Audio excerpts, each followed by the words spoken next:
Matthew 26, verses 26 to 29. Now as they were eating, Jesus took bread, and after blessing it, broke it, and gave it to the disciples, and said, "Take, eat, this is my body." And he took a cup, and when he had given thanks, he gave it to them, saying, "Drink of it, all of you, for this is my blood of the covenant, which is poured out for many for the forgiveness of sins. I tell you, I will not drink again of this fruit of the vine until that day when I drink it new with you in my Father's kingdom." So Thursday is the day of Holy Week when Jesus had the Last Supper with his disciples, and they shared the Passover meal, which was a meal of remembrance that they had shared for hundreds of years together. And then he instituted a new meal of remembrance for the new covenant, what we now call communion or the Eucharist, the Lord's Supper. And he told us to eat the bread, which is his body, and to drink the wine, which is his blood, in remembrance of him. It was a meal of remembrance.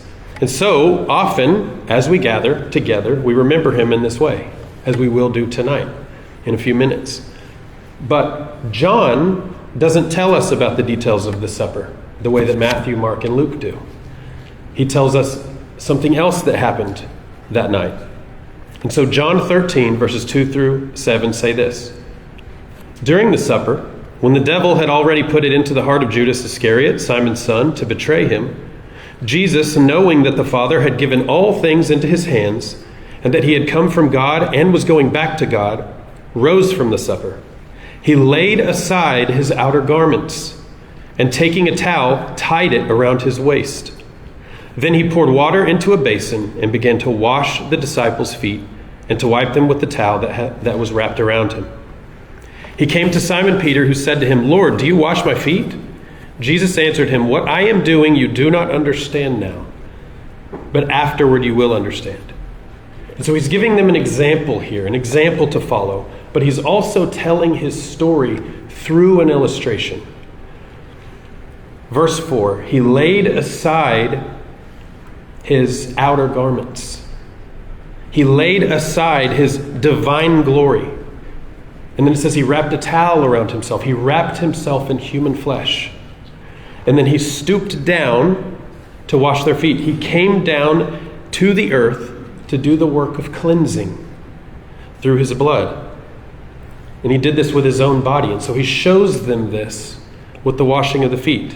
And then we continue, John 13, verse 12. When he had washed their feet and put on his outer garments and resumed his place, he said to them, "Do you understand what I have done to you? You call me teacher and Lord, and you are right, for so I am. If I then, your Lord and teacher, have washed your feet, you also ought to wash one another's feet. For I have given you an example that you also should do just as I have done to you." And so he gives them this example, but again, this is prophecy in action. Because after the work of cleaning, it says he goes back to his place and puts back on his outer garments. He's going to return to his rightful place at the right hand of the Father, and he's going to put back on his divine glory after he has done the work of cleansing. This is a veiled statement in verse 12, but it's a prophetic act. And then it's also an example. Because if the God of the universe stooped down to serve man in this way, then we should follow that example. And we merely have to stoop down to serve our fellow man, our equals, people that are on the exact same level as us.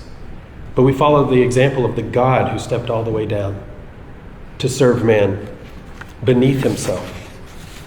And then after the supper, to complete his teaching, he said this, to make it more clear, because usually his disciples didn't quite understand.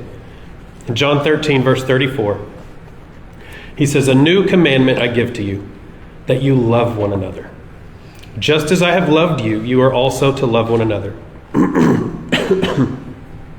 By this, all people will know that you are my disciples, if you have love for one another." So yes, on this day we observe the Lord's Supper, because this was when it was instituted. So we will gather together and we'll feast. Sorry. But the Maundy, the Maundy and Maundy Thursday comes from the Latin for the word of mandate or command. We named the day Maundy Thursday to remember that Jesus had a commandment for us. which was to love one another.